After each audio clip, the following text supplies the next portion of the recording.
एक हरे भरे जंगल में, जहाँ सूरज की किरणें पेड़ों की पत्तियों से छनकर जमीन पर नृत्य करती थीं, चुन्नू नाम का एक खरगोश रहता था। चुन्नू बहुत तेज दौड़ता था, इतना तेज कि हवा भी उसका पीछा करते करते थक जाती थी। लेकिन चुन्नू जितना तेज दौड़ता था, उतना ही डरपोक भी था। उसे हर छोटी बड़ी चीज से डर लगता था, चींटियों से, पत्तों से और अपनी ही परछाई से भी। दूसरी ओर धीरू नाम का एक कछुआ था। धीरू धीरे धीरे चलता था, पर वो बहुत बहादुर था। उसे किसी भी चीज से डर नहीं लगता था। वो हर मुश्किल का सामना डटकर करता था। एक दिन चुन्नू जंगल में गाजर खा रहा था। तभी उसने धीरू को धीरे धीरे चलते हुए देखा। चुन्नू को पुरानी कहानी याद आ गई, जहाँ उसके दादाजी ने कछुए को दौड़ में हराया था। उसने सोचा, मैं तो धीरू से बहुत तेज दौड़ता हूँ, क्यों न मैं उसे फिर से दौड़ के लिए चुनौती दूं? चुन्नू ने धीरू को आवाज लगाई, अरे धीरू भाई, क्या कर रहे हो? इतनी धीरे क्यों चल रहे हो? क्या तुम मुझसे दौड़ में मुकाबला करोगे? धीरू ने मुस्कुराते हुए कहा, चुन्नू भाई, मुझे दौड़ में कोई दिलचस्पी नहीं है, मैं तो बस जंगल में घूम रहा हूँ। चुन्नू ने उसे उकसाया, क्या हुआ, डर गए क्या? तुम्हें पता है न कि खरगोश हमेशा कछुए से तेज दौड़ता है? धीरू ने कहा, ये जरूरी नहीं है कि जो तेज दौड़ता है वही जीतता है, जरूरी है कि कौन अपनी मंजिल तक पहुंचता है। चुन्नू ने अपनी बात मनवाने के लिए जिद की, नहीं, तुम मुझसे डर रहे हो, चलो दौड़ लगाते हैं। अगर मैं हार गया तो मैं तुम्हें अपनी सारी गाजर दे दूंगा। धीरू ने सोचा कि चुन्नू को सबक सिखाना जरूरी है। उसने चुनौती स्वीकार कर ली। ठीक है चुन्नू भाई, मैं दौड़ने के लिए तैयार हूँ।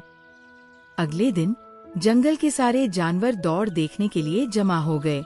शेर, भालू, हाथी और बंदर सभी उत्साहित थे। लोमड़ी दौड़ की रेफरी बनी। लोमड़ी ने सीटी बजाई और दौड़ शुरू हो गई। चुन्नू बिजली की गति से दौड़ा और पल भर में ही बहुत आगे निकल गया। उसने पीछे मुड़कर देखा तो धीरू उसे कहीं नजर नहीं आया। चुन्नू को लगा कि वह जीत गया है। चुन्नू ने सोचा, मैं थोड़ी देर आराम कर लेता हूँ। धीरू तो बहुत धीरे चल रहा है, वो इतनी जल्दी मुझे नहीं पकड़ पाएगा।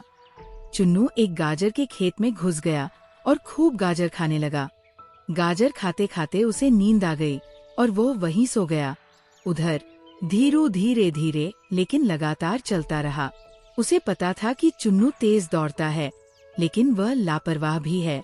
धीरू ने अपनी गति धीमी नहीं की और बिना रुके आगे बढ़ता रहा। तभी एक नई मुसीबत आ गई। जंगल में एक बड़ा सा गड्ढा था, जो पहले कभी नहीं था। शायद किसी जानवर ने उसे खोदा था। चुन्नू उस गड्ढे को देखकर डर गया। उसे याद आया कि उसे तो गड्ढों से भी डर लगता है। चुन्नू सोचने लगा, अब मैं क्या करूं? मैं इस गड्ढे को पार नहीं कर सकता, मैं तो डरपोक हूँ। उसी समय धीरू वहाँ पहुँच गया। उसने चुन्नू को डरा हुआ देखा। धीरू ने पूछा, क्या हुआ चुन्नू भाई, तुम यहाँ क्यों रुके हुए हो? चुन्नू ने गड्ढे की ओर इशारा करते हुए कहा, मैं इस गड्ढे को पार नहीं कर सकता, मुझे डर लग रहा है। धीरू मुस्कुराया और कहा, डरने से कोई फायदा नहीं है चुन्नू भाई, डर को हराना जरूरी है। धीरू ने चुन्नू को एक उपाय बताया। उसने कहा, तुम अपनी पूंछ को एक पेड़ की डाल से बांध लो और मैं तुम्हें धीरे धीरे गड्ढे के पार खींच लूंगा। चुन्नू को ये उपाय पसंद आया। उसने डरते डरते धीरू की बात मान ली। धीरू ने चुन्नू की पूंछ को पेड़ की डाल से बांधा और उसे धीरे धीरे खींचने लगा।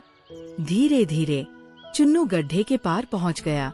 उसने राहत की सांस ली और धीरू को धन्यवाद दिया। अब दोनों दोस्त मिलकर दौड़ने लगे।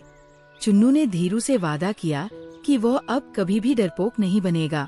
उसने धीरू से ये भी वादा किया कि वह हमेशा उसकी मदद करेगा। दोनों ने एक साथ दौड़ पूरी की। जंगल के सभी जानवर ये देखकर हैरान रह गए कि चुन्नू और धीरू ने मिलकर दौड़ जीती। लोमड़ी ने कहा, ये दौड़ बराबरी पर छूटी है, चुन्नू और धीरू दोनों ही विजेता है। सभी जानवरों ने चुन्नू और धीरू की दोस्ती की सराहना की। उन्होंने सीखा कि डर को हराया जा सकता है और दोस्ती सबसे बड़ी ताकत होती है।